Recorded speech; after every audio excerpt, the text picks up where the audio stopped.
Okay, welcome back everyone, and welcome to our special council meeting looking at community grants. In a last minute change, unfortunately, Mayor Alana is not able to be with us today, so I'm having to earn my keep as Deputy Mayor, and I'll be chairing this evening's meeting. I'd like to call the meeting to order. It is now 6:17 p.m. And I'd like to start with a moment of silent reflection. Please join myself and council as we take that moment of reflection.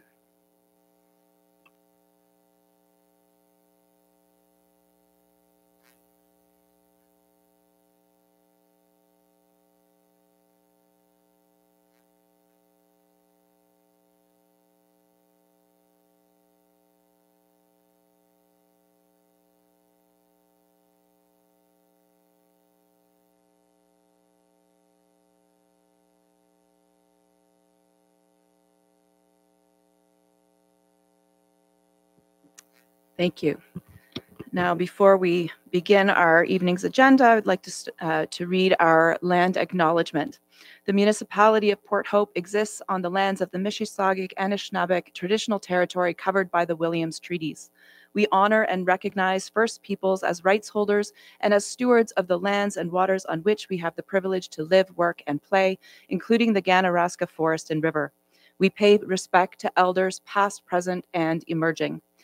We commit to actions towards truth and reconciliation by recognizing the United Nations Declaration on the Rights of Indigenous Peoples, strengthening ties with First Nations, Métis, and Inuit peoples, especially those who make their home here in Port Hope, and learning from Indigenous ways of knowing and being. We do so by recognizing the past and working towards a shared future. With that, we'll move on to item 2, which is disclosure of pecuniary interests and the nature thereof. Are there any declarations of pecuniary interests from the table this evening? Great. Seeing none, we will then move on to our third item for the evening, which is the exciting one, where we're going to look at starting with the staff report regarding our 2025 community grants and donation requests. The purpose of tonight's meeting is for council to consider all of the grant and donation requests that have been received through the 2025 process, and to consider which of those and to what extent those will be considered for our 2025 budget. We're going to ask for staff to speak a little bit to that report, and especially to point out some of the key differences in how we're looking at the community grants this year. Pass it over to Director Baxter. Certainly, thank you. Tonight we're going to look at the foundational funding program, our community grants, as well as our donations. So I'm going to start with the foundational funding.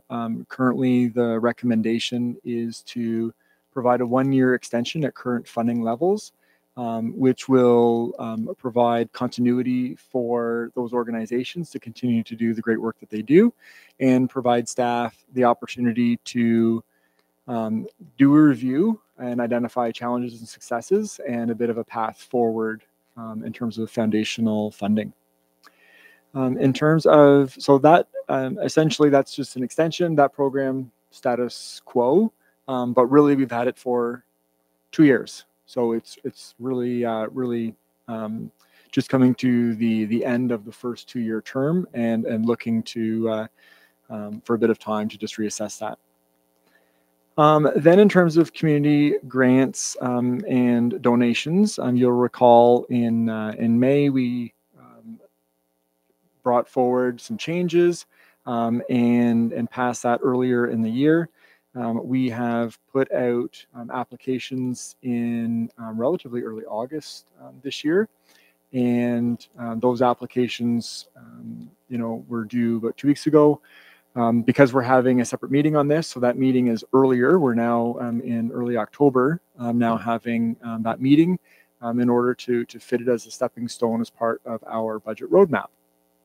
And so looking to community grants, instead of having organizations all applying for different amounts, the change this year was more to kind of have them apply into one of two different streams. So we have a stream that's requesting $10,000 and another stream that is requesting $5,000. And this is to make it a little bit easier in terms of comparing, among them and not having all varied request amounts. That being said, there is one pool of money, per se, and from there. And, it really would be at council's discretion whether, everyone who applied for $10,000, whether there's going to be a few organizations who got $10,000 or, potentially, more organizations, but they're going to get $8,000 each or some variant. Okay. So the intent really was to help kind of organize things a little bit, out the gate.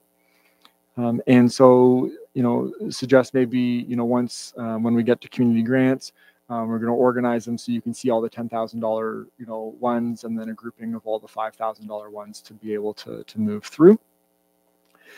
From those two components, we have $194,000 consistent with prior years for the continuation of our foundational funding. That's $125,000, leaving us $69,000 for community grants, all consistent with what occurred last year. And then finally, we had increased the donation threshold from $1,000 to $2,500, and the application's a little bit lighter. So we have those organizations as well. We have currently $5,000 for council donations. The vast majority of donation requests should all be in front of you now. The policy does provide that if something should arise during the year, right, that was not foreseeable at this time in order to apply, that an organization could come forward to request those funds. But certainly predominantly the majority of them are here. We have some other administrative changes in terms of paying by EFT and a few of those things that I'm not really going to go through. Other than, from a simplicity standpoint, you will have noticed that, people provided, or organizations, provided some information on financials, but it was not a full set of financial, statements. And so certainly the ease improved, but you will notice you've got a different set of information in front of you, this year from which to make some of those decisions. Also, as part of that, is some of that financial, part was removed and looking at time and efficiency, right? There has not been the internal staff review. There's a few just key points in terms of policy application that have been provided to you. Staff do not read through all the applications. We aren't here to make recommendations for which organization should get, what amount of money, and can't speak if there's inconsistencies in those applications, in the content of those applications, just for your awareness. Okay, so I think I've covered everything. I will turn it back over to you, Chair. We do have Connor here will be just managing, just so we can all literally be on the same page. We will have, for each of the three areas, we will have the organizations, the funding amounts on the note there, so that we can work through. We will populate the proposed kind of as it makes sense to do so, and we may need to get some clarification on that, because if one person says 10 and the next person says 0, Connor's going to be looking at me or you going like 5. So we'll work through that, but we understand, we've been through this before, so it's a bit of a process.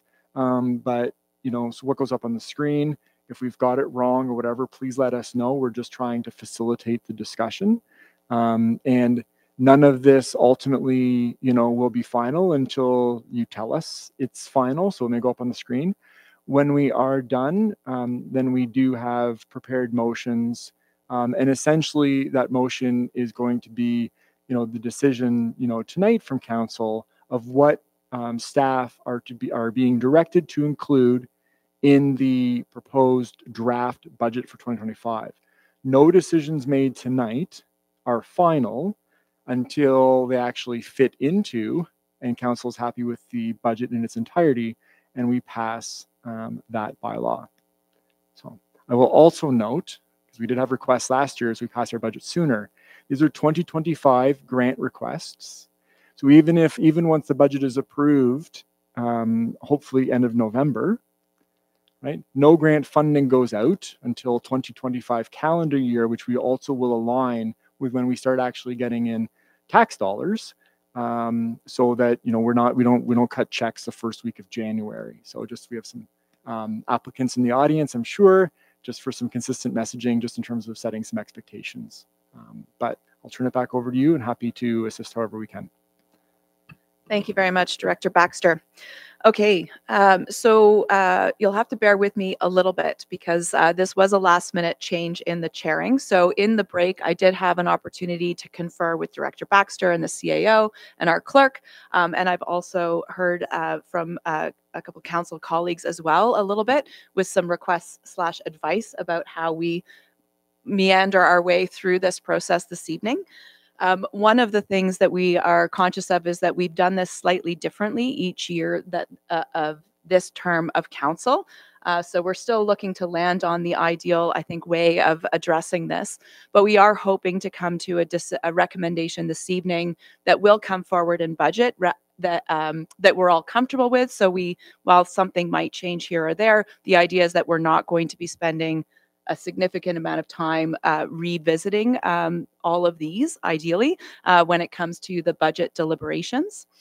I would like to start by inviting anyone at the table who has anything to offer by way sort of a temperature check on the whole community grants process and proposed budget allocation, and then we'll go into looking at the individual grant and donation requests and the foundational grants per the staff report.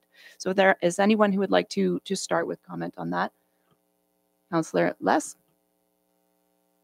Yes, I'm pretty comfortable that I would like to stick within the guidelines of last year's budget.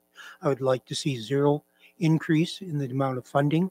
So the 194 should be the absolute number in my estimation, and how we divide it up, that's up to us, but that's the number. Does everybody agree? Councillor Mink. Thank you. So through the chair, thank you, Les, for that recommendation. And so to the chair's request as well. For me, I look here at the applicants who are all sitting on one side of the room, yeah, which is making me a little anxious, by the way. So, and of course we sit here, and of course we want to help every organization, but behind this, we also have people who are saying, don't increase my taxes desperately. They're saying this, and I'm hearing this loud and clear. So it makes it very, very difficult. For me, I've looked at these grants. I've looked at the numbers. That was my number one thing where I dove into is what were the revenues and expenses last year and the proposed revenue and expenses this year, and how does it add up, and how can we help that benefit the community? So that's the way I've been looking at it. But to Les's point, absolutely, I agree with you. And unfortunately, I would say in some cases, I'm actually trying to go less than potentially what you recommend. Any other comments? Councillor Todd? Yeah, thank you. I think just for my opening remarks, you look through these grants and everyone's doing great work. And so, you know, all things being equal, it'd be great to be able to give all the money that everyone needs all the time. I think the reality of it is to Councillor Ming's point, we're very sensitive towards tax dollars right now. And so one of the lenses I would just propose to council as we go through this is there opportunities in some of these cases where we can give in kind versus in cash? And some of the examples I would give is if there is an opportunity for marketing, could we be doing marketing through our own channels instead of doing cash or giving cash for marketing? So I would just use that as a lens to go through this as well. One of the other things I looked at is duplicate services. And we're seeing this more and more as the community needs arise. many organizations want to be able to help those people in need. And in some cases, we duplicate the services that other organizations are already doing. And so duplicating the funding doesn't always net out a better result, because organizations always have overhead. So that was another lens that I would just suggest that maybe we have a look at, because in many cases, when we're looking at funding social services, by increasing our taxes, we are putting people in a position where they need to use those services because we've actually taken money from them. So those are my opening comments. Does anybody else have anything they'd like to add to this conversation? No. I will take the liberty as chair then to add my perspective just quickly. You know, I think you're both of you are, Councillor Mink and Councillor Todd, you're both raising sort of that tension, right? Because I think we are seeing an increase in the number of grant requests that would fall into that social service kind of category. And then even those that are not, say, providing a social service, they're looking for funding to provide free or deeply subsidized opportunities to those that are struggling. So that tension between, do we serve the people who are struggling in this affordability crisis by keeping taxes low, or do we serve them by supporting these opportunities? And I think that's probably the central thing we're going to be wrestling with a bit this evening. Any other sort of foundational comments before we delve in? Okay. Then I would like to suggest that our next step should be to look at the foundational grants. It would be nice to get through half of it at the outset, and then we can get into the details of the other grant requests. Anybody like to kick off that discussion?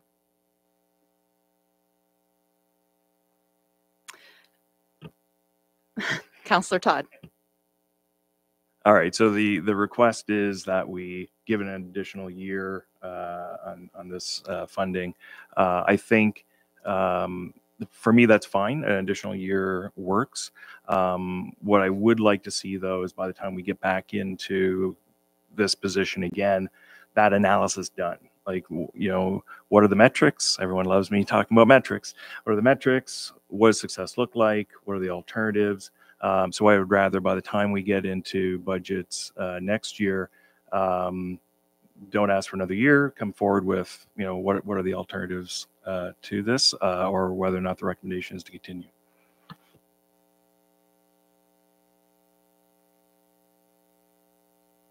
Councillor Less. I think we have to stay at a very basic level in what we're trying to help. And I think one of the things that is very, very important is we got to feed our people. Okay. And, you know, when it comes to fair share and the numbers of people using fair share, I don't see that reflected in foundational funding at all. And I'd like to see it there. And I think we'd have to sacrifice one of the pillars. Can I just ask a question for clarification? Are you suggesting that you would like to see a change to that for 2025, or are you picking up on Councillor Todd's comment about what we will need to look at for next year? I know it's you know, I know that we have we committed to a 3-year agreement with all these organizations? I think the recommendation, a 1-year extension for the foundational agreements. So we have no commitment. Nothing for 3 years is being considered tonight. Okay, but so we could change if we wanted this year for 2025. We're looking at a 1-year extension for the foundational agreements with the status quo. No changes to the amounts is what the staff recommendation is. And then Councillor Attridge stated that he would like to see some data and some matrix and circle back around to what success looks like for those foundational agreements. And maybe at that time we could take a look at terms and who's eligible and kind of crack that whole conversation open. But that's not being presented tonight. Obviously, Council, you can if you wish, but that wasn't what staff was presenting. Okay.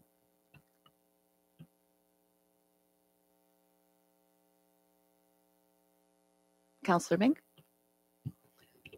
Thank you. I don't feel comfortable at this point with foundational funding. I'd like to see some of the other items first. That's just my recommendation. I just want to see how everything adds up.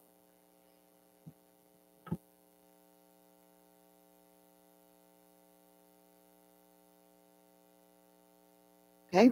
While we're still on, I'm just giving everyone sort of unwilling. We're all very polite tonight. It happened earlier during question period too. Who's going to talk first? I will just for the sake of the public and anyone who's watching today, when it comes to the 3 foundational grants, we have received presentations from all 3 of those organizations in the relatively recently with reports and metrics about how they've used the funding and the benefits they see they are contributing to the community as a result. So we have looked at those outside of this, like the grant applications that were posted along with the agenda. We've received that information through other means at previous meetings.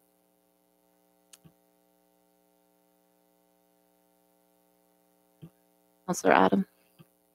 Thank you. So sticking with the foundational funding, I actually I completely agree with the staff recommendation of accepting what we have this year, and then actually looking at those metrics that Todd would like for next year to potentially change this significantly if we need to, and see where we can go. And to Councillor Less's thoughts there, maybe changing up what is in our foundational funding and maybe include something like the food bank, which is obviously very important to many people here in Port Hope. So my recommendation right now is we're not locking anything in anyways yet until we finish everything, but maybe leave this alone where it is and then move on to the other stuff. And if we don't have enough money, then maybe we look at these things. Councillor Mink. Thank you. So through the chair, to Les's point, if we find one of these that we feel should be foundational funding to consider for next year, how would we go about asking for that at this time?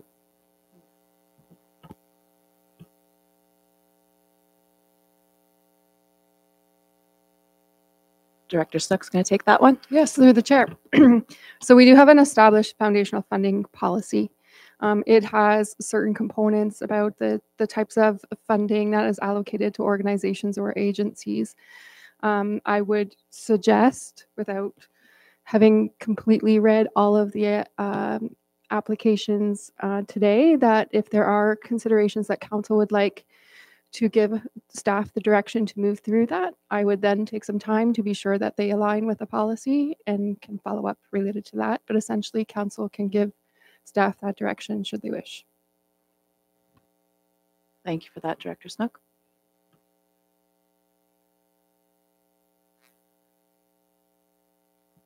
Looks like there's no other comments on the foundational grants for now. And just another note around process for this evening. I think the intention, our intention is going to be to have conversation, put some placeholder numbers, start to populate that, and sort of look at things with one motion at the end, as opposed to getting bogged down with individual motions. But we can, of course, be sort of looking for sort of consensus or majority feeling as we start to populate the chart that's on the screen. Councillor Mink. Sorry, I should be saying this all at once, but it's coming to me. Yep. For the foundational funding, I've had feedback, not just foundational funding, but some of these other grants as well. I've had some feedback from individuals who feel, and I would agree, that some of the financial information we're asking for is not enough information, especially these big grants where there's employees, and we're paying for some people to be employed, for instance. And how is these grants that we're giving, how does it play into that? So they're asking some of these organizations, and we have some of them that have come forward who have $1 million revenues. Should we be asking for more information to find out of that $1 million, how much is going for staffing, how much is going for operational corporate type of activities, as opposed to just giving that money out? And what would be that threshold of revenue that they make before we start asking for more financial information? Councillor Todd. I think Councillor makes a good point. One of the things that I looked for in the applications was, if you received this money, what would you apply it to? And I agree there were some that are going to apply to the operating of their organization, rather than some that are saying specifically it'll fund this project or it'll fund this event or so on. And I think it's a really important thing for our distinction, right, as we go through this is, what is the money funding, and is it adding to the fabric of the community and serving the needs of the community? So, just agree with that. Thank you. I'm going to add to that, if that's okay. Just as someone, I've spent my whole career working in the nonprofit sector, and I know that sometimes there are organizations that have what seems like a large budget, but it's very directed. So the funding is often very directed towards priorities that are often set by the funder as opposed to community organizations. So there might be examples in here where we're looking at there's a need that no one else, that we can't use our existing funding for, that we want to be able to respond to. And it's sort of a smaller side project to what might be sort of their core funding from another source. So that's just another layer to that question around the finances as well. Councillor Les? Okay, I'm going to start the ball rolling here with Community Care Northumberland, who've asked for $10,000 and we approved $9,500 last year. They do have the food element in their overall scheme, and yes, they do participate in the dental clinic. They do participate and have been quite helpful with the walk-in clinic and helping us get that started and organized. But they do get a lot of funding, government funding, and so if anything, I would put an amount of maybe $5,000 to help them with their food-driven program. Thank you. And thanks for kicking it off. Got a little ahead of me. but fortunately, I was going to come to you. I think what I was going to suggest is that we go around the horseshoe and have everybody have an opportunity to raise sort of their top one on your list that you'd like to talk about. Once everybody at the tables had a chance to raise one for our consideration, then we can pause and have some discussion and see if we can agree on some amounts to populate into the table before we sort of go around for a round two. And we'll see how that goes. So Councillor Les's first one is community care and the food market, specifically the grant request. And you're suggesting that that should be, yeah, sorry, it's the health center, community health centers. Sorry, that might have been me misspeaking. I think it was the community health centers food market is the one that you're referring to, Councillor Les?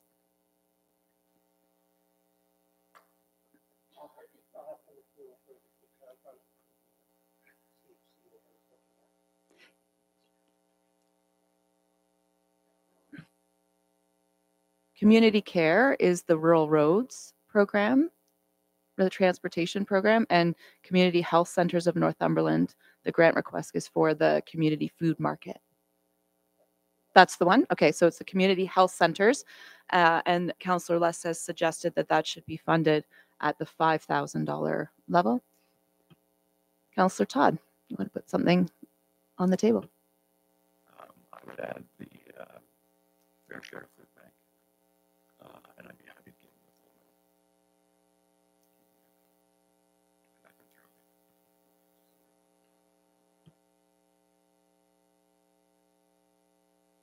And to the audience, we've been having mic trouble, I think, our last couple of meetings. So if you can't hear, just sort of wave and we'll try to shout loud. And mine in particular. So if you can't hear it, then yeah. Okay. Councillor Mink, do you want to put one on the table? Sure. So we already talked about this a few weeks ago, but I think most people know how passionate I am about Community Care Northumberland. This is a service that is offered throughout the municipality, throughout the county. It's a service that provides transportation to residents, not just within Port Hope, but they have services that provide transportation outside of the municipality. So if you need to go to the Oshawa Hospital for chemo treatment, they'll drive you there. They have Meals on Wheels. They have stretcher service from hospice to home and so on. So this is funded in the urban area through community care, but the rural extension of it doesn't have funding. So it comes in the form of this grant request for the rural service. But I just want to stress the point that this is something that's offered to all residents, but it's separated through the grant from urban to rural. I would like to fund it at the full amount. Thank you. Thank you. Councillor Adam? Okay, thank you. So what I'm going to do is I'm going to suggest switching over to Councillor Darrell first, as I have a spreadsheet of everything that I have, and I thought maybe I would just rip off all of them. So I didn't really want to like jump the gun unless the chair would prefer me to just do whichever one. Okay, so I'll just pick one. So I'm going to start off with it's named under the Port Hope United Church, but it is a housing program for getting seniors into housing, and I am going to suggest the full $5,000 for that.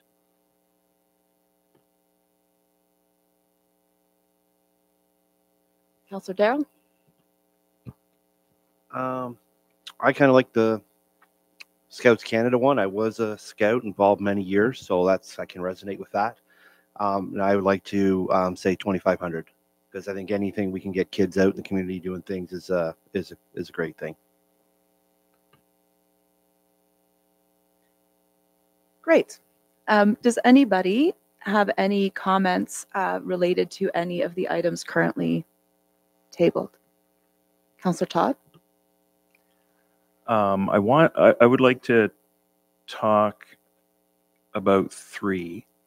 Two of them have been mentioned, but I would like to maybe have us look at them as a package. So the Community Health Centers of Northumberland, which does affordable fresh foods, the Food Bank, which does affordable non-perishable, and Rose Quest that does the personal hygiene. I think between the three of them cover off a really important need and a very different need, each of them, in the community.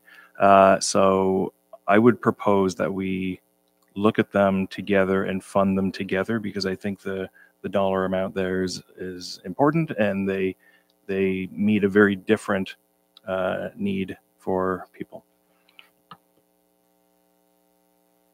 Okay, and are you suggesting that Rose Quest also be funded at the full requested amount? Yes, I am. So I'm actually suggesting that all three of those would get full funding.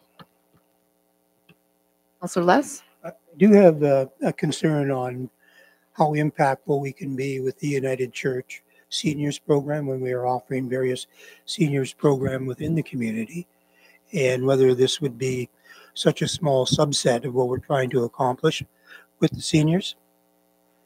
I don't know how effective that money would be to be spent when we are already doing seniors programming. Sorry, I don't have to put my hand up. I think just to be clear, I think this is a new initiative. That's an initiative to try to house seniors who are currently underhoused or unhoused in our community through a model similar to what was used with the Ukrainian families, where they would be placed with willing hosts. And the community grant request, from my recollection, was specifically around contingency funding for if something were to go wrong and a senior had to be moved out into a motel temporarily, or some incidental costs related to the administration of that program. But it's largely going to be run by volunteers and volunteer hosts who are taking seniors into their home. I retract my statement. Councillor Todd? Yeah, the other thing I would add about the seniors housing through the United Church is what I picked up when I was reading the application was that matching service, which is a service we don't have available to us, is matching families. And so I think the funding of that matching service is going to be important.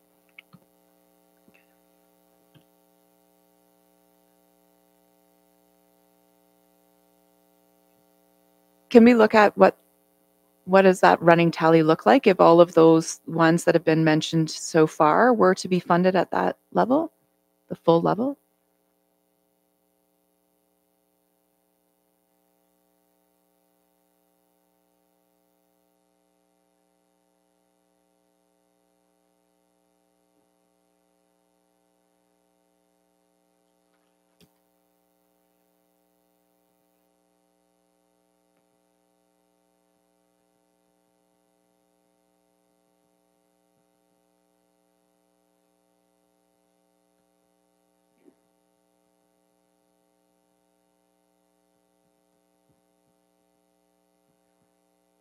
In the meantime, Councillor Mink, you have a comment?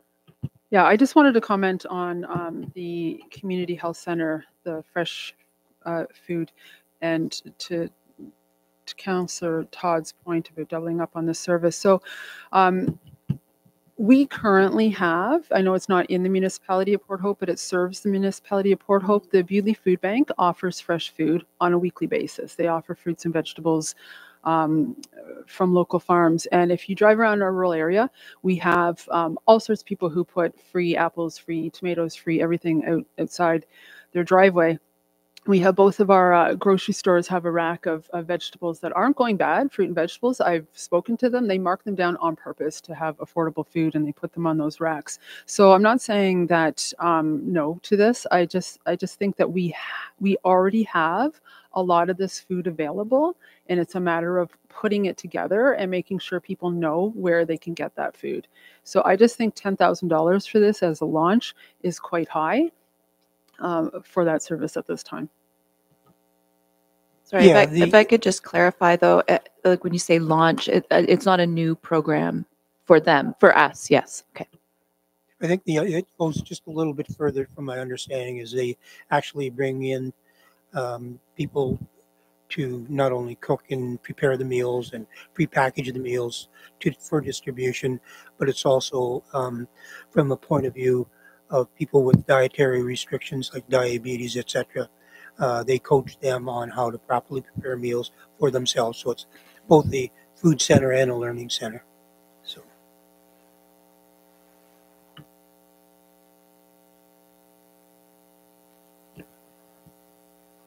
All right, Chair. I think we have them up there. Connor, you want to just scroll to the top? So we have 10,000 for Community Care Northumberland.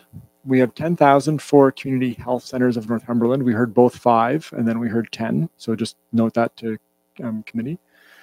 We have 10 for Northumberland Fair Share. That was the third one you spoke about, Councillor Attridge, right? And then scrolling down, we have the 5,000 for the United Church, $2,500 for the Scout Group, and 5,000 for Rose Quest. We captured everything accurately based on. Okay. Yes, thank you for that. Councillor Les? Quite sure how my $5,000 suggestion for the food portion got up to 10,000. That was by Todd's suggestion, so we haven't agreed on that. It sounds like both you had originally proposed 5,000. Yeah. I would guess that that's sort of more in line with what you'd be comfortable with, Councillor Mink, based on your comments. Councillor Adam? I'd also be comfortable with the 5,000. Councillor Darrell, you want to weigh in? I'd be more in line with Todd. I think, and the more we can help people with the food wise, I think we can't go wrong there. So we're split on that one. So maybe we put a pin on that one. Maybe we can highlight that. Does anybody have any further comment on any of the others, or do we have consensus on those? Councillor Les? Yeah, the next priority for me would be song. I think that's. Sorry, can I ask? Can we hold that for 1 second? Sure. I just want to make sure that I would like to have further conversation about these. None of these are locked in. We can revisit them. I just don't want to move on to other topics until we're finished with these ones for now, for the first pass. Councillor Mink? Thank you. So I recommended Community Care Northumberland at 10,000, and I don't see that. Do I? Oh, it is. Oh, perfect. Awesome. And thank you for minimizing that ribbon. Anybody have any further discussion about the ones that we've got up there so far? If it would satisfy the rest of council, I would leave 5,000 in the community health center for food and put an extra 5 into Fair Share. Yeah, I think. Sorry. I think my understanding is a bit different than what we're seeing on the screen. I think the one that we're split on is the community health centers, but Fair Share. I think we were pretty we were fairly agreed at 10,000. Yeah. Thank you.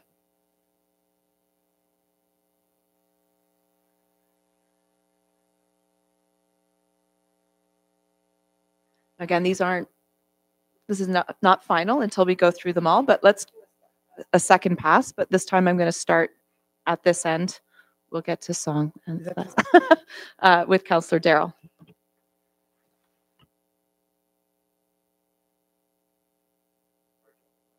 Okay, fair. Councillor Adam?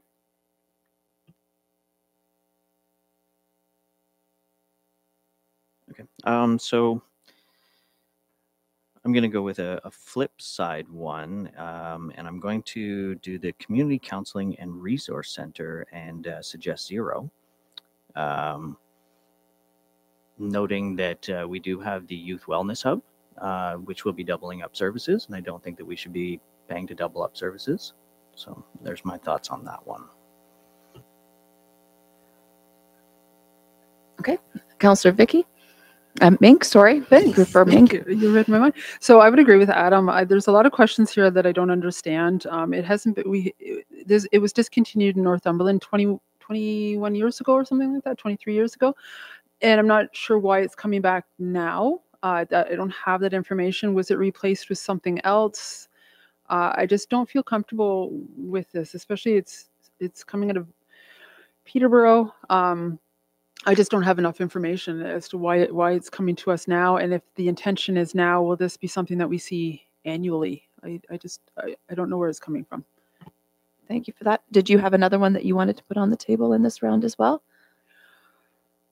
for discussion? Sort of, yes. So I have some questions about the Northumberland Hills tour, the studio tour. To me, this is something that I think should be more under tourism and economic development, similar to our CIP programs and heritage funding that we have for downtown.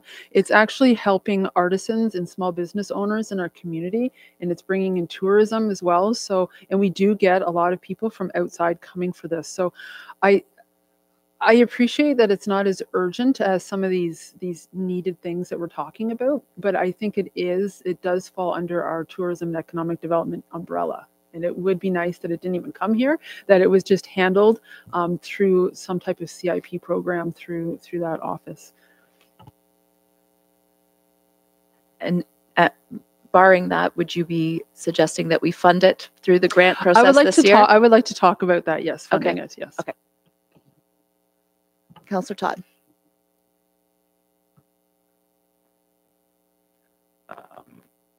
Circling back, I agree with you, Councillor Adam, on community counseling. I agree with Councillor Mink on the Northumberland Hills studio tour.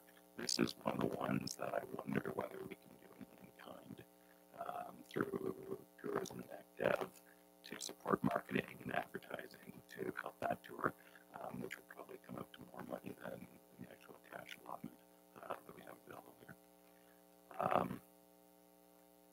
You asked me to put forth another one. Yes, if you would like to. I would like to. I would like to cultivate. Cultivate, I think, is an iconic event for Port Hope. It's something that we are known for. What I like about this particular ask is it is the free portion downtown, which draws attention. It is available to all community members. It brings community. It brings vibrancy. I think it's a good event to be able to fund and support. So that would be one. Thank you. Councillor Les, I wonder what you're going to put Yeah, it would forward. be Sounds of the Next Generation, and I would go around $5,000. Thank you. Any comments, discussion on the second round of those tabled? Councillor Adam? Thank you. So I'm going to go with Councillor Todd there with the cultivate. I just didn't capture the dollar amount. Were you saying the full 10 Is that what you said? Oh, okay. So I'm going to make a slight adjustment thought. I think there's 9 different concerts, the free concerts, and I think that $1,000 per concert is very generous, and I think that's a good sponsorship. So I'm suggesting $9,000 for that. Okay. Councillor Mink. Yeah, so I thank you through the chair. I have a little bit of trouble with this because I think that we're talking about 2 different things. We're talking about the Cultivate Festival out in the rural area, which is it's a functioning event in and of itself. I look at it not very much different than the fall fair, which is self-sustaining. You pay an admission to get in. Their revenues were almost 400,000. The cost was almost the same. So to me, that's a whole separate event. And when I read about it, it kind of confuses what the ask is here. If that was what the ask was for, was that event, I would say no. The event that's happening in the park is separate, and I would like to see just that coming forward in the future as a grant. I know I've been at many of the events and they collect 50-50 tickets as well. I'm not seeing how much are you collecting. Is that being put towards these bands or not? So the $10,000 for that event in the park, I think is really high without knowing more information specific to that event. I would be more inclined to go 5,000 for that. Thank you. Just for clarification, their response to question 7 about what the funding would be used for does specifically and only reference the 9 concerts in the park, the free ones, and speaks to attracting high quality, culturally diverse live performers and those details. Yes, I agree. I'm just saying that just that as a separate identity coming forward to us would be more clear than, because as Todd had said, it's iconic to Port Hope. Every community, most communities have events in the park, music nights in the park. That's not iconic. We're not having people coming from Toronto to our Thursday night music nights. We may have a couple, but they're not coming the same way that Cultivate, they're coming to that event. So I don't want to confuse the two. That's just what I'm saying. Okay, thank you for that.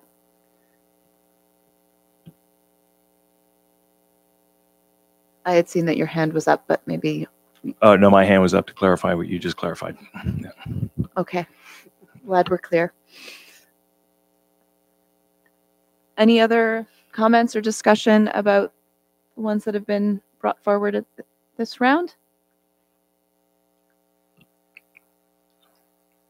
Madam Chair. Councillor Todd. Yeah, so I would like to advocate, and I appreciate the fact that we are looking at numbers and doing some reductions and so on. I would like to advocate for the concerts in the park to be at full value. I do believe that's what it costs to be able to put those through. I think they're valuable to the community. The other one that I would like to suggest that we fund at full value is Song. Song offers great services. They are doing more in the community than they have before. They've moved to the high school. They're going to be working with Youth Wellness Hub. I think there's some services there that are going to require some money. And I think we should be considering that for its full amount. Thank you. Councillor Les? Just, I think, and Miles could probably help us out with this if we needed him. Song does get some funding from Rotary. We are looking at Rotary to help with the high school in different ways. So there is other funding other than us. Thank you. Councillor Mink? Thank you. And so this is one example, and this was raised at me. I can't find this information, but it was raised that Song, it says, has one employee with a compensation of $95,000 a year. I can't find this, but I'm being told that that's the case. So this is one example where I question. No, that's not correct? Okay. Thank you. Okay. Thank you. Councillor Adam? So I guess we'll just stay on the topic of Song. If I remember correctly, last year we gave 3,000, if my memory serves me properly. So if we're going from 3,000 to 10,000, that is a significant increase. I'm okay with a slight increase. I maybe agree with the 5,000, but I think the amount of increase, I don't know if it's over 3 times more valuable than it was last year. And that's why I'm thinking that an increase, which would still be a significant increase of 67% of going up to 5,000, might be more beneficial.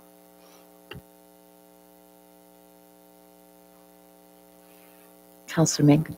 Thank you. So this brings us back to the original conversation of not going higher than we did last year. And I don't think we're achieving that. And I think as we're sitting here, yes, we want to help everybody out, but I'm really not seeing us coming down on any of these numbers. And I think we really need to be serious about that, as difficult as that is. Well, we can say whatever we want, but at the end of the day, we have to bring that number down to the number we want, which is 69,000. I think, as we continue to go through the list, I think, it's possible that we will find some that we don't feel we want to support. There's also, there's the school of thought where we fund everyone a little bit, or maybe we're going to focus our efforts on the ones that we feel have the most community benefit at the expense of others. So I think as we go through the list, we'll start to have a little bit more clarity on what that looks like. But I think it sounds like, does anybody want to make another case for song? Because we're sort of a little split there on the amount that we would like to put as a placeholder in this table for now.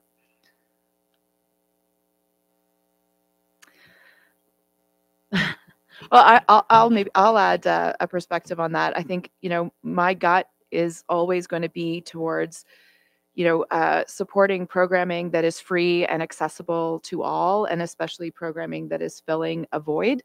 And as a parent of kids, for the record, none of my kids have ever attended a song program. They're not in song, but I know that music education is so crucial to childhood development, and it is sorely lacking in our current education system. So, I lean towards supporting song. I will defer to the consensus of the group at what level, but I would like to say at least the 5,000 amount. Councillor Todd? I understand people's perspective on the jump and all that stuff. When you mentioned about gaps, the other one that comes to mind is this would be one of the ones out for looking at youth programming. Parks and Rec doesn't offer music and stuff like that, so there's a gap even in the municipal programming that this fills for the community that I think is important to weigh. I'll leave that for council consideration. Councillor Ming? Thank you. So since we're bundling things together, the choirs is also asking for 5,000. To me, I don't have children, but I don't have children in either of these. They're both music. So I'm just questioning why we would not bundle those together. And I want to be careful that we don't, and I've seen this in past grants where we've said, well, this person asked for a huge amount and this person asked for a smaller amount, so let's just put them both down a little bit. Well, who are we to say that the one that asked for a smaller amount wasn't more accurate to their ask? They're asked for something, some of them, I don't know what, I just don't feel uncomfortable, I feel uncomfortable supporting one and not the other in this case, unless we give them all something that's equal and not showing sort of a preferential one over the other. Councillor Less? Well, when you put on the application, would you like 5,000 or 10,000? Guess which one everybody's going to choose, whether there's need or not. I would like to question, though, whether I'm not sure that I see La Jeunesse and Song as being the same, although they both offer vocal music and choir opportunities. One is a free program and the other is a paid program. So I don't see them as being apples to apples. And I I would need, I think generally speaking, I need some convincing about grants to, yeah, where it's subsidized. Maybe it's a subsidy. I don't know, but I don't think that was clear for me in the application. Councillor Todd? Yeah, Le Jeunesse would be putting the money towards the purchase of music and licensing fee, instructional costs of the programs, admin costs of running the programs, and rentals is what they had listed. Yeah, I agree. I don't know if they're exactly apples to apple comparison.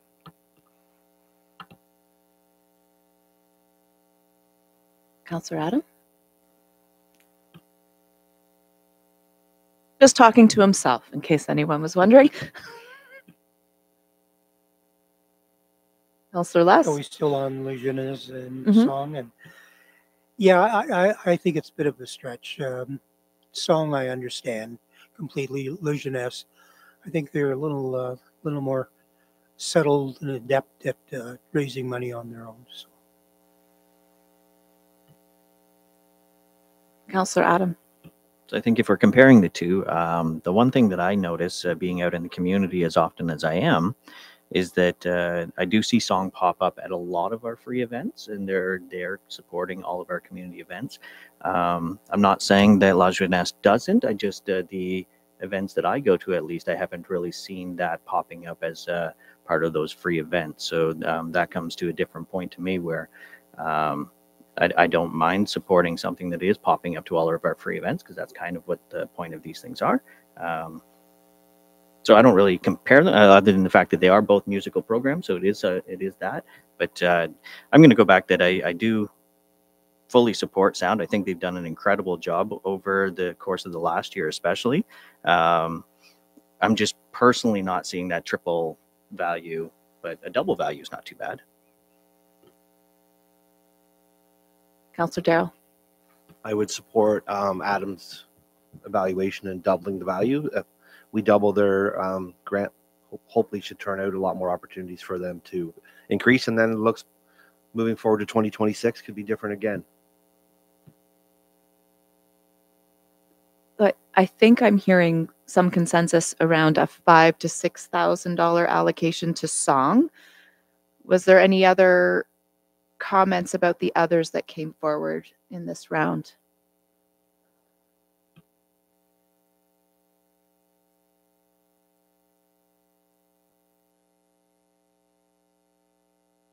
Where are we on the final total? We're How much? $13,000 shy of the maximum. Councillor Mink? Just want to take a look at the finances for a minute. When we're looking at Le Jeunesse, their revenues are 46,000 and their total assets are 11,000. When we look at Song, it's considerably more. I can't pull it up right now. So when we're talking about one having more funding, I don't agree. I don't see the same thing here.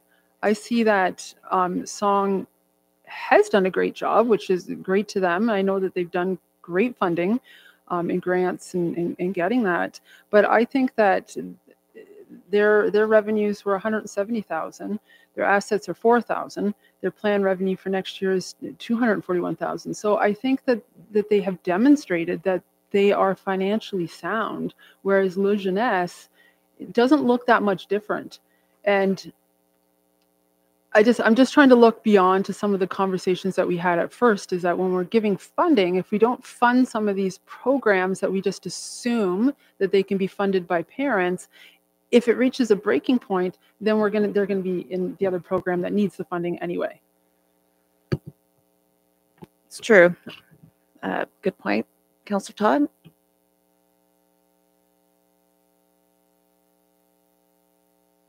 Thank you. Just a comment about finances.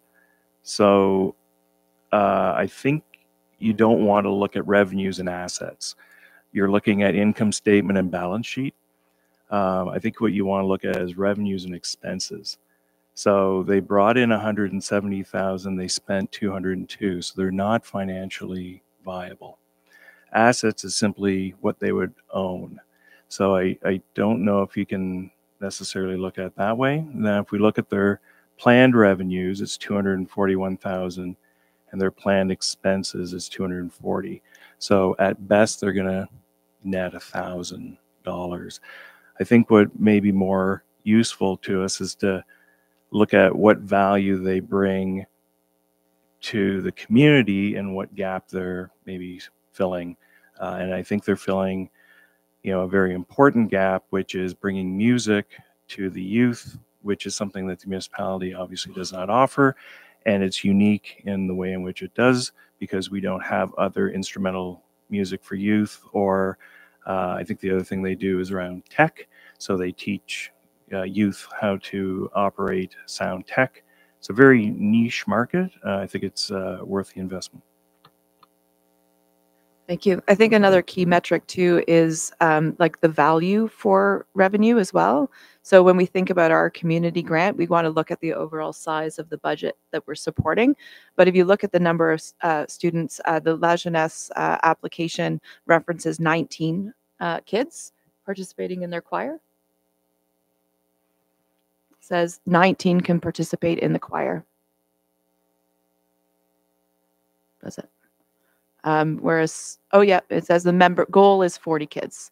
So the goal of song is they've already got 125 with plans to double their numbers of just the students enrolled in weekly classes, not including the 600 plus that participate in their programming in public events.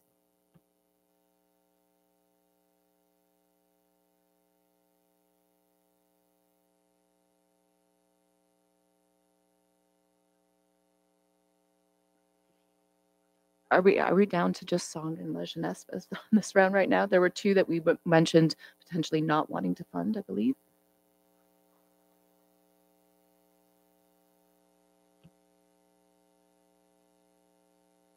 Councillor Mink. I'll just say that just for the record, I'm not opposed to giving song money. I'm just saying that when we look at other organizations, that it's difficult to say that their need is not something that we would consider.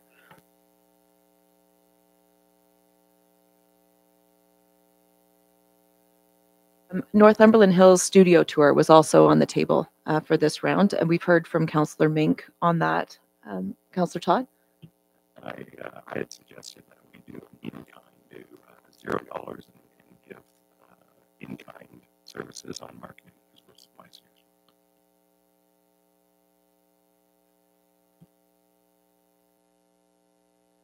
Councillor Mink. So I agree that would be great, that it should be something brought in. How would we do that? Do we need to make a motion for that, or how would we go about doing that so it doesn't fall off the radar? And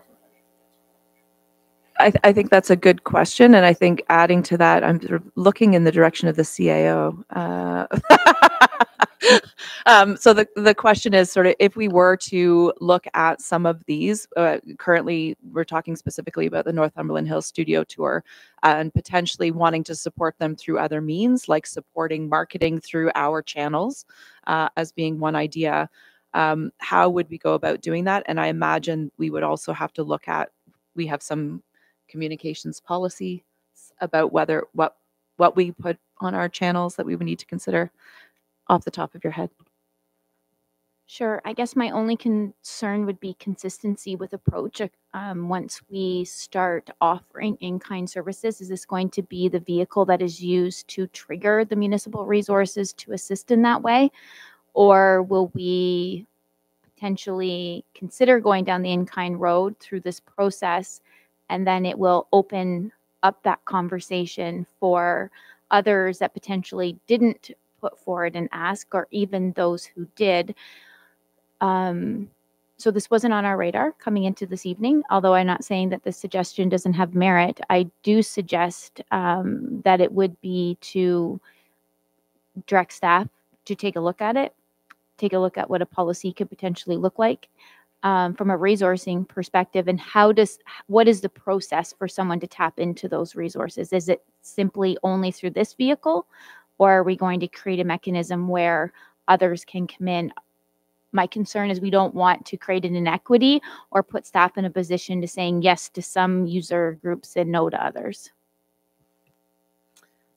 Thank you for that. And I just wanted to add, though, on the in-kind, this isn't the first time we've had that conversation with relation to community grants. And one of the things I just wanted to also raise, because we've raised it in previous years, was whether now that we have a grants facilitator on staff, that might be another thing we would want to look at as in-kind support to some of these community groups in terms of developing their sustainability outside of grants through the municipality through some training or coaching through our professional grant writer. And just putting that out there because we haven't talked about that since last year. Councillor Todd. Thank you. I would suggest, I think, in the immediacy, so if we're looking a year or two out, this would be a good vehicle for doing it. So if people want in kind, there's an opportunity. So hey, they can make the same grant application. Instead of cash, we're looking for the following things, versus leaving it to staff to make choices. So I would suggest, and I'm certainly not the expert, but if we had to start someplace, this would be the vehicle that I would suggest. Councillor Mink. So I was on a different mindset of not just offering the service, and I know for this budget we don't have time, but I was more thinking of the lines of giving them the money, but under a different program. So the CIP program for downtown actually gives funding for downtown businesses, which helps those businesses. We've had conversations, maybe not with this council, but previous, about those businesses that are not in the downtown area, those artisan businesses or rural businesses and so on. What type of economic development opportunity funding do we have for them as far as an application process and going through and having it similar to what they would do for getting a heritage application or a CIP application? And I think that the Northumberland Hills Studio Tour is one of those ones that would fall under that window if we had that type of program set up. So if staff could get that set up by next month, but I just think that, if we're serious about economic development and we're serious about tourism, then then we need to be serious about something like this falling under that window.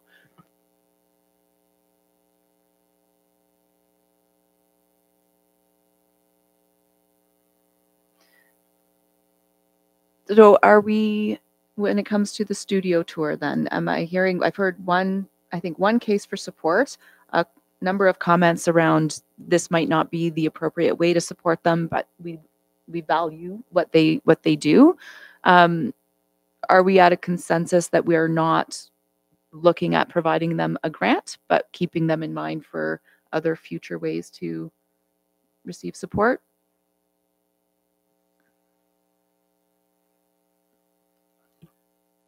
Yep, we have one voice of support for sure for the grant. I'm not seeing any other voices in support of that grant at this time. So maybe we'll leave that one as 0 for now. We can revisit that as once we've gone through and we're looking at the total. And there seems to be agreement around song getting an increase over the last year's amount to about the 5,000. I also heard doubling to 6,000. So that's sort of what you meant. Any other comments around La Jeunesse? No, I think that one is also at a 0 for this pass. Am I forgetting one that was on the table this pass? Community counseling, I think there was consensus that was a 0 for this pass. And either we are collectively forgetting one that was on the table this pass, or there was no other ones on the table, and we can go on to the next round.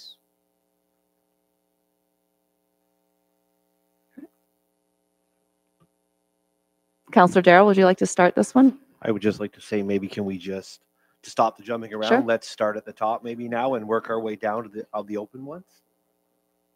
Thanks.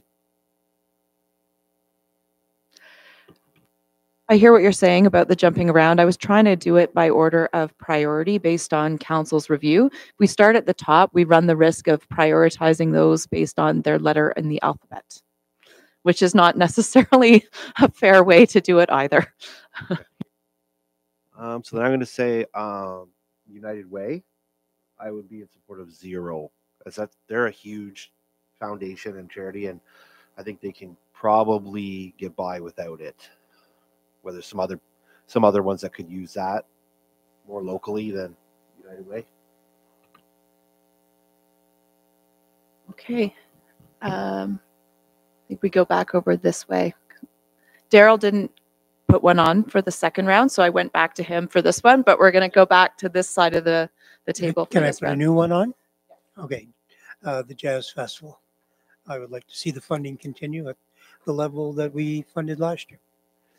It was a huge success.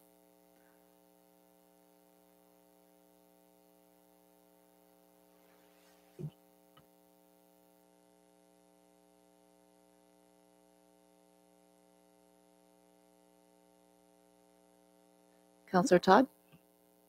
So I'm going to suggest, so Port Hope High School had 2, and recognizing that that's not a thing, applying in for the donation and in for the grants. What I would like to propose is that we fulfill their grant request for $5,000, deny the donation for $2,000. I believe the donation request was for 600. Just to be clear about what we're talking about there, the grant request was for the books, so supporting purchases for the library on the basis of the grade 6s having from Ganaraska Trail having moved there and not having a lot of content at that age level. The donation, though, just so we're clear what that is, we have traditionally provided 2 bursaries to graduating students at the high school that we give out at commencement. So that would be saying that we are no longer going to provide a bursary to graduating students. I think what I'm proposing is we give them $5,000 and they can spend it. Aha. Thank you for that clarification.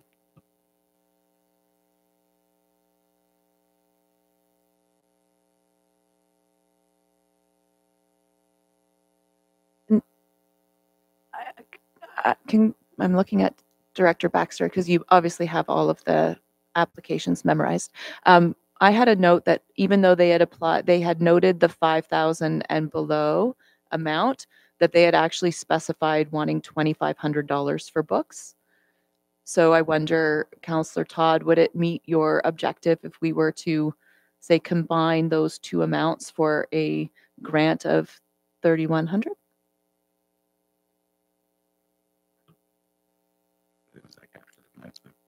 Yeah, so they had asked, so they were in the 5,000 or below option, but they specified 2,500. So the 2,500 for the books plus 600 for the 2 bursaries. Yeah. Yep. Great. That brings it to you, Councillor Mink. Are we going down to the donations as well, or are we just looking at the grants? So the donations comes out of a different budget line. So my thought was that we would sort of work our way through the grants, keeping within that 69,000 plus the foundational grants, and then we could speak about donations separately. Okay, so one that we haven't talked about yet is the community church. So going to Councillor Todd's point is that there is some double programming with other organizations, but it does service youth. So I don't know how much to suggest for that one, but I just wanted to bring that one on the table. Your thoughts?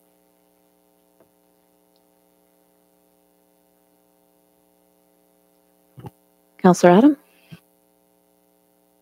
Okay, thank you. I think I'm going to do the Northumberland Diverse People Coalition. That is, if memory serves me correctly, they asked for 25,000 last year. We granted 5. This year they're asking for 10.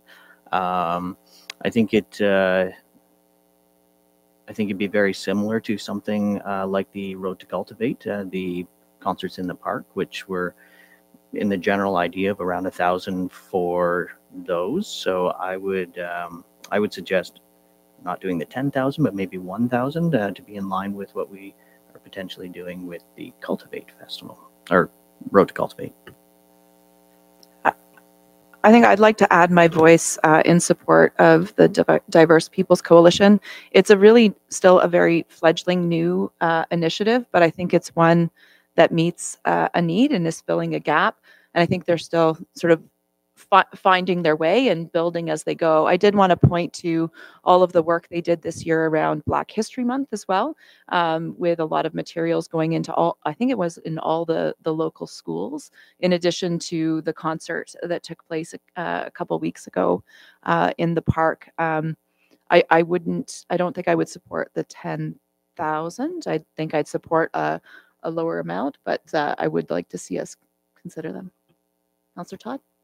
Yeah, I agree. I would like to see us support them. They did a wonderful job in their first year. 10,000 may be the wrong number. 5,000, I think, is probably the better number. I think also when we're looking at the festivals, it's a very unique festival because this is the only one that we have that really celebrates culture, BIPOC. So I think we want to be able to nurture this as it grows.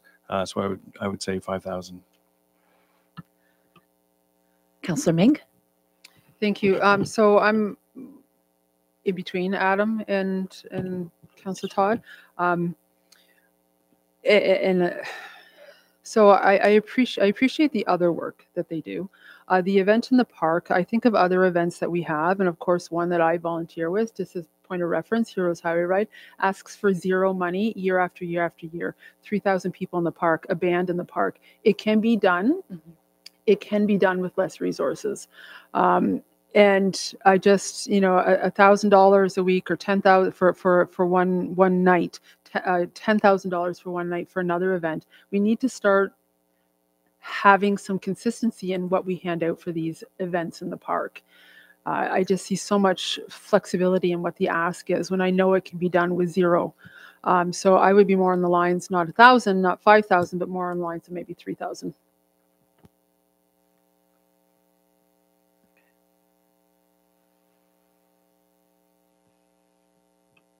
Councillor Adam. Thank you. So to go back to that too, I also believe that the Cultivate has been trying to do diverse concerts as well. They're not just focused in on one particular. And again, I go back to the fact that consistency is very important. And I will remind us all that we don't have a lot of money to spend. So again, I'd like to say that $1,000 donation or sponsorship for a concert that's a couple hours long, I personally still think that is sufficient. I don't think $5,000. I think that's overspending for a couple hours. That's $2,500 an hour, basically. And all the great things that they do, that I completely agree with you on that. That's not what's brought to us for the grant. It's a concert. So.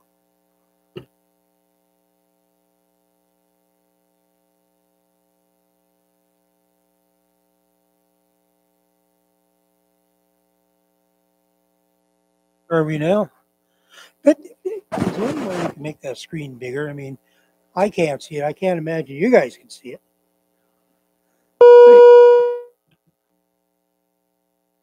Just sorry, before we move off of the Diverse Peoples Coalition, I do want to remind us though to look at box 7 in the application form. Very clearly says community grant request funds will be used to support their work for Black History Month education in all schools, the Port Hope Gathering concert, their participation in the Canada Day celebration and Santa Claus parade, and other sundry expenses related to their ongoing efforts to build the coalition. Yeah, it's not just the concert, but I hear your point.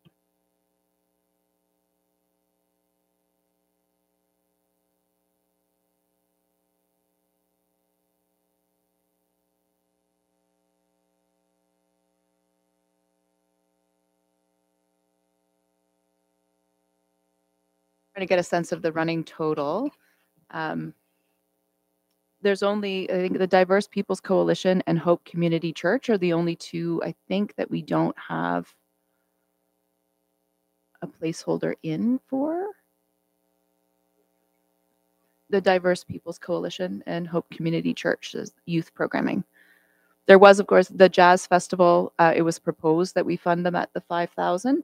I didn't hear anyone speak otherwise.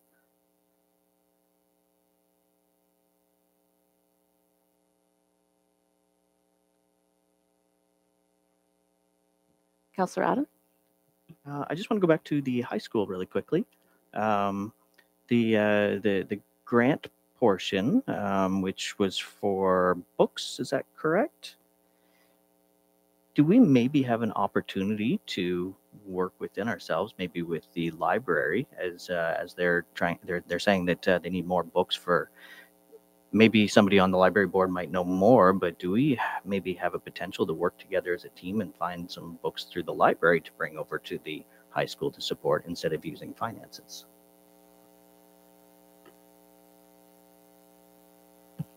Well, thanks. I know there's lots of books out there. There's tons of books out there. But I also know from being on the library board, sometimes the content has to be very specific and books are extremely expensive. So I know that the library is always looking for opportunities to work with the community in different ways, but I can't answer that question specifically.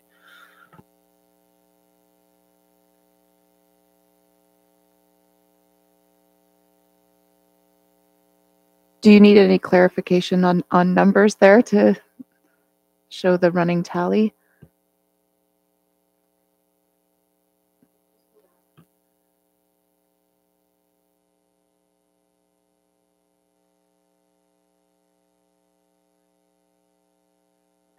And what is our total at right now? 66,000. So, Sir Todd? Yeah, sorry. And I was also just doing a double check on the Port Hope High School. I think it was, can you check again for me? It's 602,000. Are those? Was it 2,000?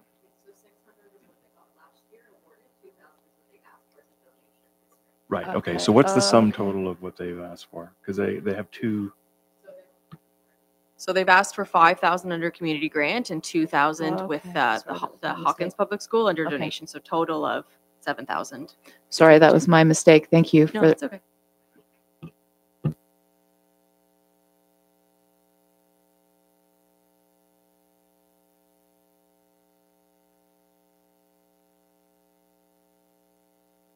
I think we're in a pretty good place. Are you wanting to amend then? So the 3,100 was based on my error in the total grant amount. I think I'd written what they got versus what they, yeah. So did you want to amend that, or are you still comfortable with that 3,000 level? Original ask, I think, would still stand, which is $5,000. Any discussion about that? Yeah, Councillor I Les? have a real problem with that. You know, we pay school taxes. And, you know, like bursaries, donations, etc. That's a bonus, you know. And there's other, I know that the Port Hope Healthcare Foundation gives out bursaries. There's Rotary gives out bursaries. Sometimes the teachers are a little lax in getting their applications in, and we have to chase them. You know, so I think to start funding the schools to this amount of money is wrong. We're already funding them. So I would say no, hard no. Sorry. I think actually I wasn't totally mistaken about that, because their community grant request does not, they checked the box for 5,000, up to 5,000, but it says $600 is what they're actually asking for, and what in the description. Yeah, so we've just collected what box was checked, right? We have not reviewed each application to go through them in detail to say. Okay, so then 2,600 is the sum total of what they've asked for on the two different applications then. not 5,000, 2,600. I wouldn't say zero. I would still do something, but don't we do the bursaries and grants through the next section as opposed to this? So I would. Councillor Mink? And I tend to agree with Les. I think that the school board makes decisions, and they're managing where students are where they're located. There are books out there in the school system. So when my counselor on the left here says to me, can the public library give some books? Well, is there not books in the school system somewhere that they should be passed around? I don't know why this is falling on the municipality. As far as the bursary for the grads, that's one thing, but the book situation, I don't know why that's falling on us. I can provide a little bit of historical context around that. So when the school accommodation review was done and it was determined that Ganaraska Trail was overcrowded, and they determined that the grade 6s from Ganaraska Trail should go to Dr. Hawkins for grade 6. At the time that they made that decision and the students moved, which was 2 years ago, the school was not provided with additional funding to stock the school and get the resources to provide to those grade 6 students. They moved into a school that was supplied for grade 7s and 8s, but didn't have the opportunity. And the grade 6s are going to be there for the next 3 to 4 years. Without any resources that are specifically targeted to the grade 6s.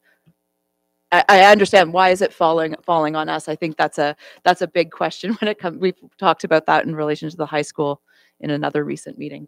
Yeah. So we have some mixed views on the funding of the high school's request.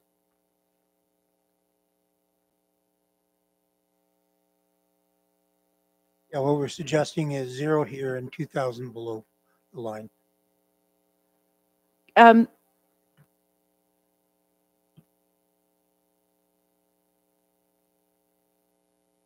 just want to clarify, sorry. So I've looked at the applications. Under their community grant application, they've checked the box for up to 5,000, and the 600 is just their prior year request and awarded. That was a donation, not a community grant, to be clear. And then on this year's donation request, they've asked for 2,000. So their total ask, mind you, the one is up to 5,000, but they haven't specified 600 on their application. It is the commencement for student awards, but they haven't specified a dollar. That's true. So it is presumable. I was going based on, traditionally we offer those 2 bursaries for $300 each, and there was no indication in their grant that they were looking to increase the size of those bursaries. So it's a little vague, right? Yeah, it's just the bursaries have been awarded previously under the donations application, right? Not under a community grant application. So I think that's where. But they're confusion is. specifically listed as what they would use the grant for, is those 2 bursaries that are traditionally $300 each. Correct. They've made it difficult on us, but with a separate application. Can I ask, sorry, since we're starting to talk about maybe not funding things through the grants, but maybe putting them into the donations, can I just ask for a reminder for everyone about what is the target budget for the donations, and how much do we have in donation requests?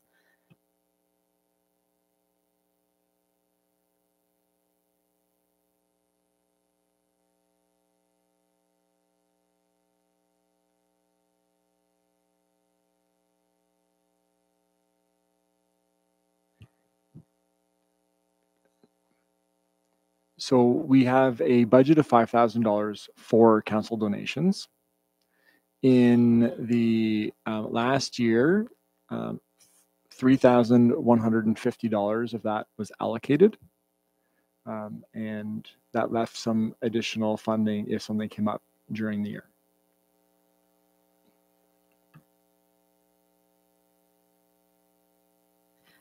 I would, on that basis, I think when you look at the total of we have significantly more than 5,000 in requests when it comes to donations. Currently, our running total for grants is less than the the budget allocation of 69,000. On that basis, I would like us to consider keeping the Port Hope High School request in the grants budget, since we're not yet at our ceiling. And I think we're going to have a hard time when it comes to the donation budget of 5,000. Well, we may not, because the Cobourg Highland Games are now the Port Hope Highland Games, for one. True. Okay. Sorry, can I go? I think Director Baxter had a comment. Yeah, just in terms of the overall budget, if you wanted to reduce the community grants allocation by $5,000 and increase the donations allocation by $5,000, there would be no change in the overall budget. So, you know what I mean? Like in terms of looking at amounts in one grouping or the other, I think you move the budget around to fit just working within that overall budget.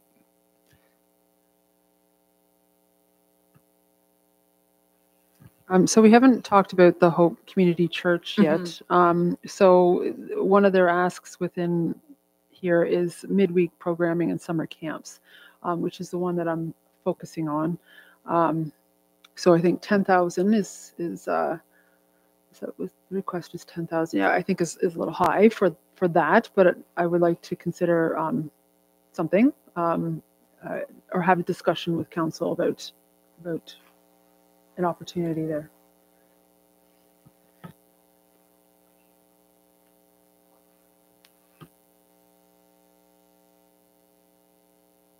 Anyone?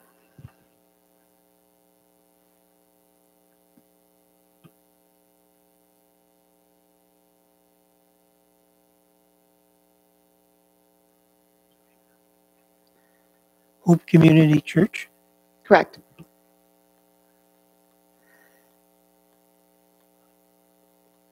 I don't see a whole lot of things in there to support the amount that they're asking for.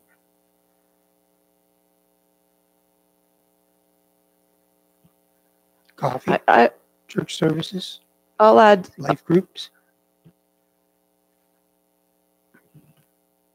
I think I'd be willing to join Councillor Mink in saying that we should consider some funding. I think it's a growing presence in our community that does a lot of outreach work. I would maybe look at a level that's more consistent with, say, what we're looking at for the Scouts or like other groups that are providing programming to youth. Yes, I agree. So sorry.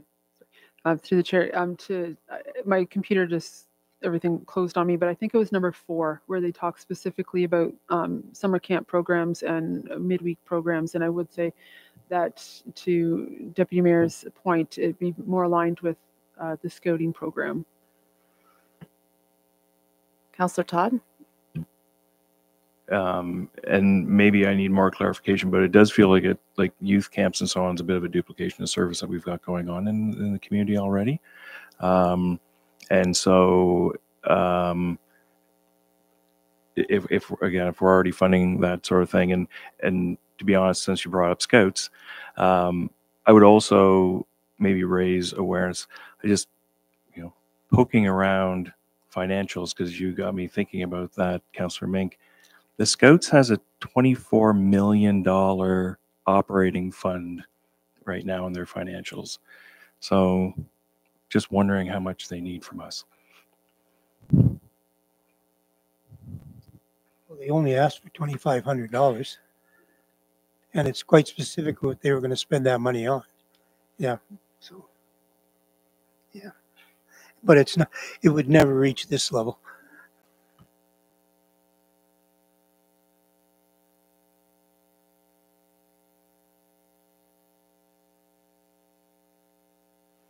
Anyone else want to weigh in, I think, on Hope Community Church's youth programming or the Scouts?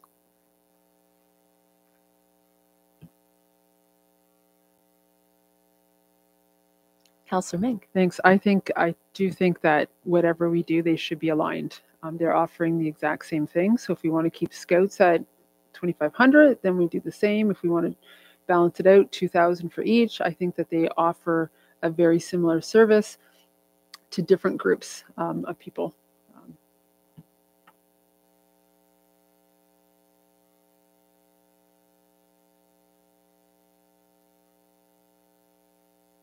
Councillor Darrell. Thanks. I would like to agree with Vicky. I think splitting the two at 1,500 or 2,000 a piece, I think is fair, and I think it is a good decision going forward.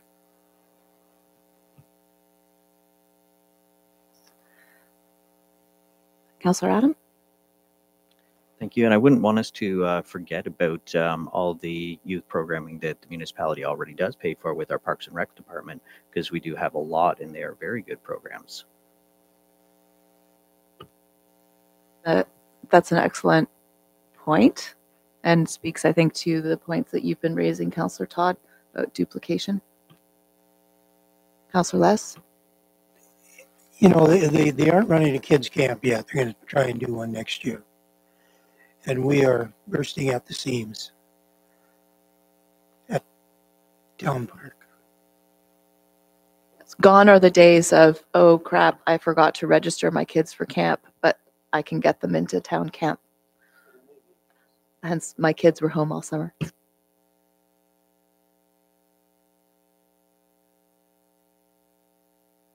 I think at this point, we have actually plugged in some numbers next to each request, and amazingly, I think our running tally is within budget. Well done, us. So let's give everybody a minute just to look through the list and just affirm whether we're comfortable with what's there.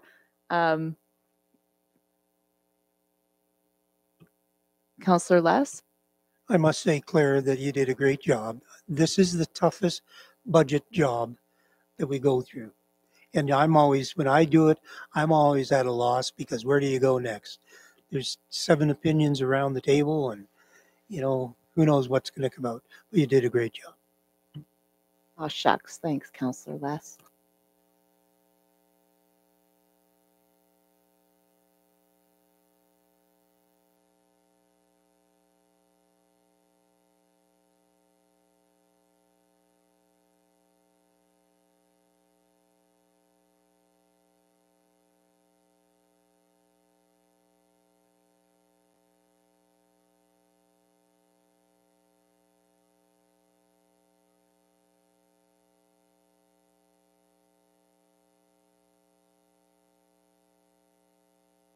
What's the order that we're looking at them in now, from top to bottom? Yeah.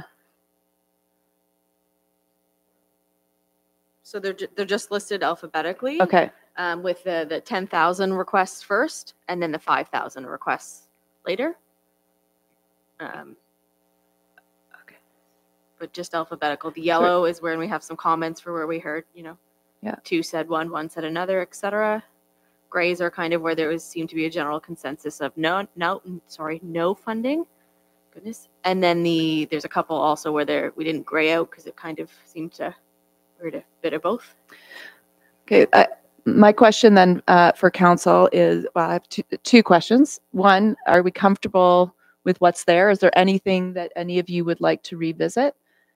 And barring that, my question would be, we have a little bit of room left in the budget. We have a few grant applications that we have talked about not funding, and some that we were sort of on the fence of. Is there any proposal to allocate the remaining amount to any of those that are currently sitting at nothing?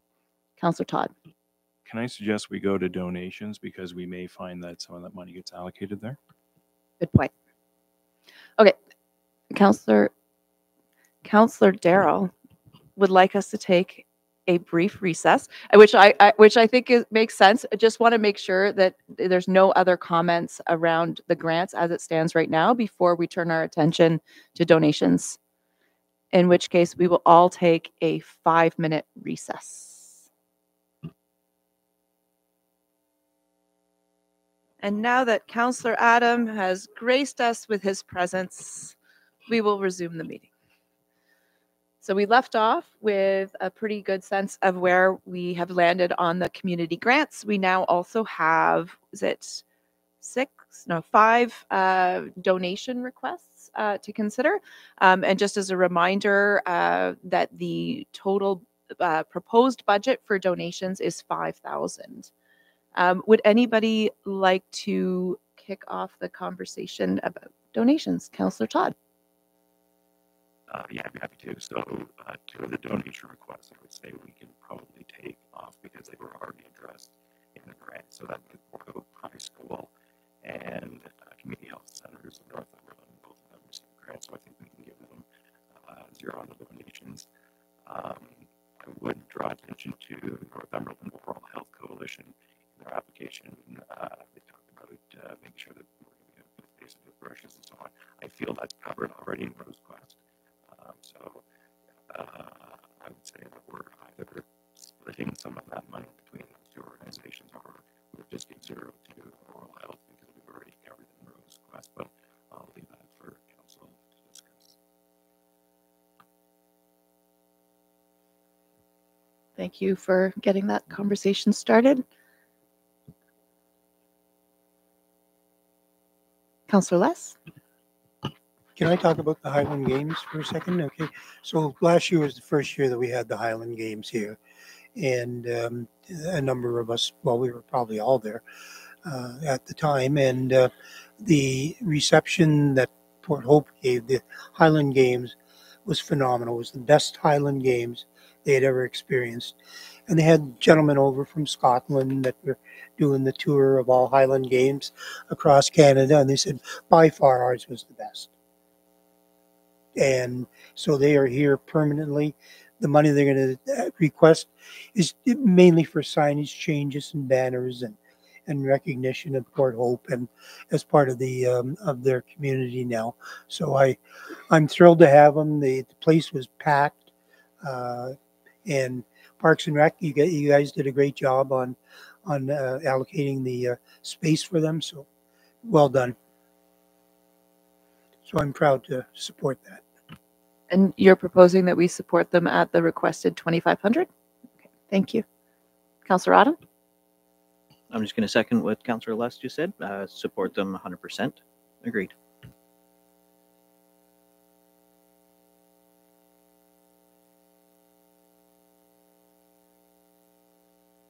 Does everybody concur with Councillor Todd's assessment of the ones to be not considered? Councillor Mink? Yeah, so I disagree. I think oral health is becoming more and more expensive. It is becoming less and less attainable by more people.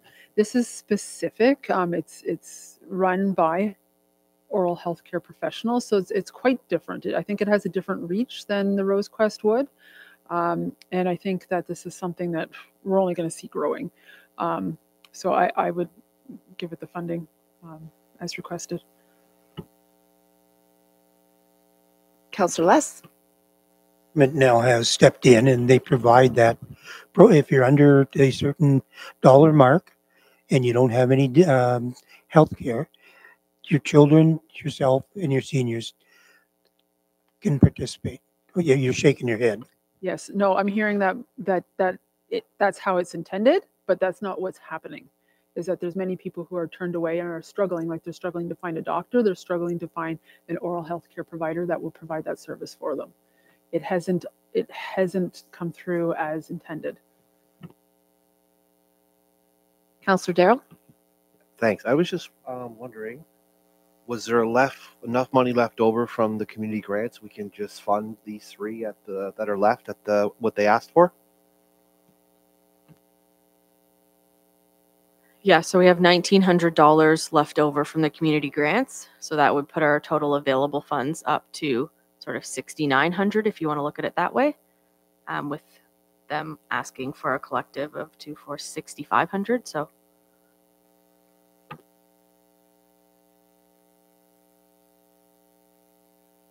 Just because the money is theoretically there doesn't mean we should just say, okay, well, we got left over. Let's just fund it. Because you'll hear in the month of December and January that we did a poor job of taxation again. Councillor Mink and then Councillor Adam. To the chair, I hear what you're saying, Councillor Andrews, but I do agree. I think these last three, I'm perfectly fine with funding these ones. I think that, we're talking about children, and now in the swim program is something that's come to us for the first time, and it's matching a need for seniors. If it comes back annually, then we question it. But I think that this is very specific to people who need this type of service. And I'm a supporter of the oral health. I think oral health is critical for your overall health. So I support all three of these. We have an explanation of Sorry, sorry. Sorry, it was going to Councillor Adam next, and then we'll come back to you, Councillor Les. Thank you. So I also wanted to just remind, we did leave a little bit extra last year too, just in case something does come up to us throughout the year, so that we did have that, because you never know, and maybe it is actually a higher priority than something else. I do agree that the oral health care, it's something that we definitely should be looking at. I don't know if 2,000 is the right amount. What did we do last year? 600 last year. Even $1,000 would be more to me. Thank you.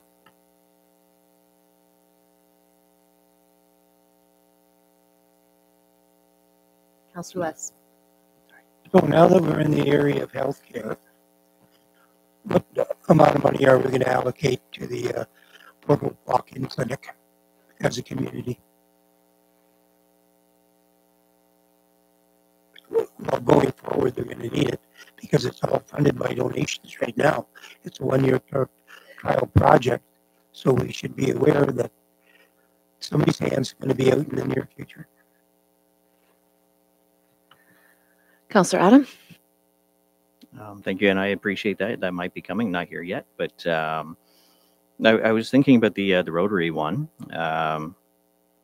So the Swim for Independence, I believe we do have the director here. Maybe can speak to that a little bit, but I believe that we could do that in kind, and all the expenses through the municipality. So maybe the director might. Director Snook. Yeah. So the Swim for Independence, majority of their cost, from making a very high level assumption, so again could confirm, but it is pool cost and staff cost. So if there's consideration potentially for $2,000 for a request to waive fees, without again kind of giving a grant from an account that then comes back to the municipality, would be, I think, one of the ones within this list that has the biggest impact for the municipal cost. Thank you for that. Councillor Les. How does this program with the Rotary Swim mesh with the Portable Healthcare Foundation's swim therapy program?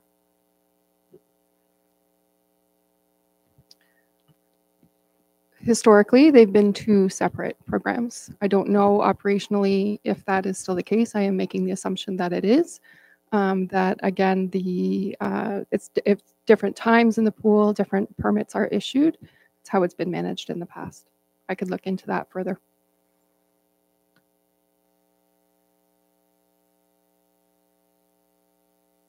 Councillor Todd. The office through, so not familiar with it. So a similar type of service. Swim for Independence is more of a self-identified. You come to the program and participate. It's a low impact aquafit class in the therapy pool, whereas the Healthcare Foundation is more of a subscribed referral program.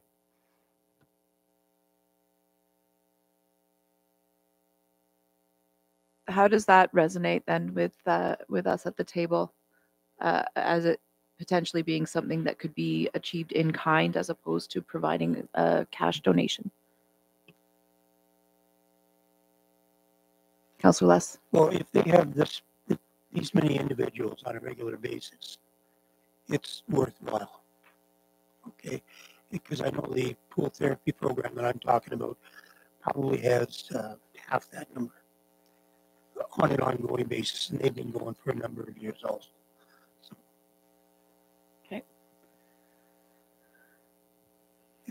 It's worthwhile, but we should be paying for it. I wonder if this falls into the category of this is the first time they are asking for a donation, and we could look at, for example, supporting them through the donation this year, but receiving more information in the has an opportunity to liaise with them or see whether there's any other potential. Yeah, there's a few. Look, we're staring back and forth across the table. We're staring down. So we do have the municipal subsidy policy, which you're aware of because it came forward. Because that policy is more geared towards individuals, it doesn't really apply. But the request to waive fees is a policy that we have that staff could receive the direction to waive $2,000 worth of fees, and we could identify that in our system as an honorarium on their account. Does anybody want to quickly pull up their grant requests to make sure that the fees for use of the facility was what they were looking to spend the funds on? If I just may add as well, sorry, just for clarification, they did request a grant in 2023 of $995 and did receive that. And then in 2024, nothing, just so. Thank you for that clarification. Seems like just yesterday and yet a long time ago.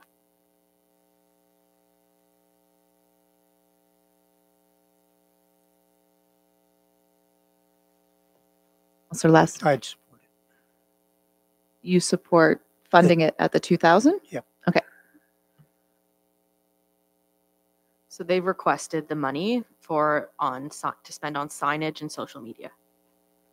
Is why they've asked for 2,000 per their application. Councillor Todd. I don't think that's accurate. I think it says how would you recognize the donation? It says on signage and social media. Yeah. Yeah, apologies, you're correct. Sorry. Councillor Todd. The application talks about each participant pays a small portion of the cost, which covers about half. The 3 local Rotary clubs have supported the program along with the municipality for the remainder. The last municipal grant was 2023.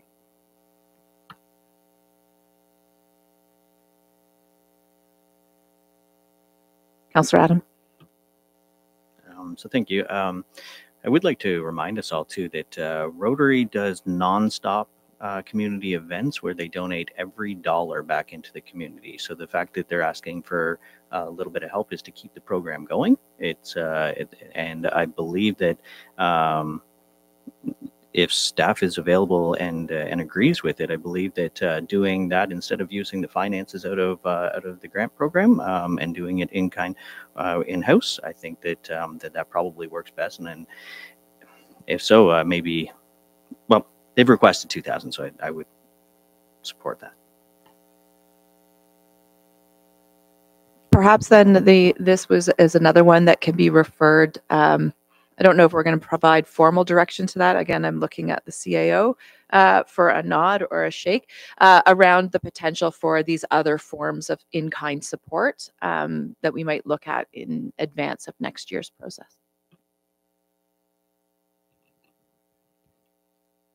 Yes, we can take a look at all of those different avenues. I think it's very important. I'll circle back around, although this may be the vehicle. I think it's very important to formalize it and have clear expectations if we need to take a look at what our application form looks like for next year. So if that's an option. Is that something that we're going to consider? How much capacity do we have internally to, give out? And so maybe when we're looking at money allocations, if we're looking at in-kind allocations, or it can't, maybe there's some boundaries set around that if we start to see a flood of applications looking for in-kind support. So we'll take that away and chat about it and circle back around for this conversation next year. Councillor Mink. Thank you. So I think the discussion that we had was 2,500 for Highland Games, and then I think Adam proposed 1,000 for oral health, and then Rotary Swim at 2,000, which gives us 500 over the 5,000 budget. But I'm comfortable with that.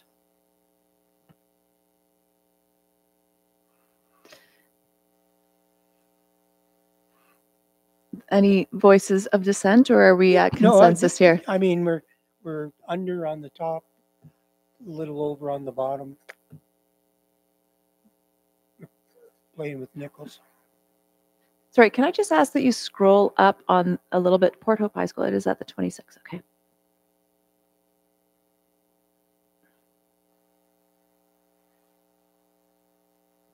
The one in yellow, I think, is everybody, I just want to call attention to the community health centers of Northumberland, because that was on our first pass.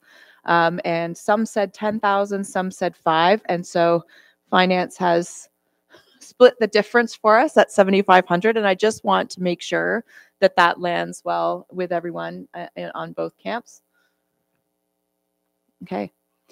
So I think we need to know what the total combined total of the two is within the overall and slightly below, which is, I think, 1,300 below. yeah. Is there any other discussion for this evening? Or are we at consensus around Councillor Adam? I think I'm at a point where I think we're all pretty good, and I would like to put forth the motion, the recommended action that the Finance Department seems to be updating really quickly here. So I have the recommended motion conveniently right here on this page. So the recommended motion is that whereas at the special council meeting held on October 8th, 2024, council considered staff report FS 1524, which means it's the Finance Department's 15th report of the year to this council regarding our 2025 community grants and donation requests. Now, therefore, be it resolved that staff be authorized to enter into a 1-year extension of the current foundational funding agreements with no change to funding levels, and be it further resolved that the following organizations receive community grant funding in the amounts listed on the screen for everyone who can see the screen, to be included in the proposed draft 2025 budget. And I know it's a little bit onerous, but given that most of the people watching this evening can't see the screen, would it be possible to have you read off the amounts, the name of the organization and the amounts, just for everyone's information? Absolutely. Community Care Northumberland, $10,000. Community Counseling and Resource Center, $0. Community Health Centers of Northumberland, $7,500. Cultivate Community Nonprofit Services, $10,000. Hope Community Church, $2,000. Northumberland Diverse People Coalition, $3,000. Northumberland Fair Share Food Bank, $10,000. Sounds of the Next Generation, $5,000. La Jeunesse Choirs, $0. Northumberland Hills Studio Tour, $0. Northumberland United Way, $0. Port Hope High School, $2,600. Port Hope Jazz Inc., $5,000. Port Hope United Church, $5,000. Scouts Canada, $2,000. The Rose Quest Personal Care Initiative, $5,000. That brings us to a total of $67,100.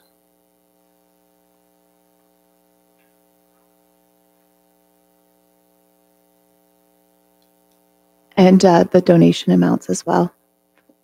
Oh, it's a separate, oh, never mind. I'm getting ahead of myself. It's a separate resolution, so we'll come back to that. So on the back. Oh, it's a I see. It's all one omnibus resolution, but it has a different be it resolved statement. And it is be it further resolved that the following organizations receive donation funding in the amounts listed below, or on the screen or about to be read off for us to be included in the proposed draft 2025 budget. So for donations, the Cobourg Highland Game Society, $2,500. Community Health Centers of Northumberland, $0. Port Hope High School / Dr. M.S. Hawkins Senior Public School, $0. Northumberland Oral Health Coalition, $1,000. Rotary Swim for Independence, $2,000. brings us the donations to a total of $5,500. Can I have a mover and seconder for the proposed motion? Moved by Councillor Adams, seconded by Councillor Darrell. Any further discussion? And I will call the vote. All in favor? And that is passed unanimously. Thank you. We did it once again. So that brings us to the end of this evening's business agenda. It's now time for the confirmatory bylaw that we pass at the end of every council meeting. The bylaw confirms the proceedings that took place this evening and provides for the formal adoption through a bylaw. Can I have a mover and a seconder? Moved by Councillor Darrell, seconded by Councillor Less. All in favor? That concludes our business this evening. We've reached the end of our agenda, and I'm in a position to adjourn the meeting. Thank you very much, my colleagues, and to anyone who has stuck it out for the entire deliberations. Have a wonderful evening.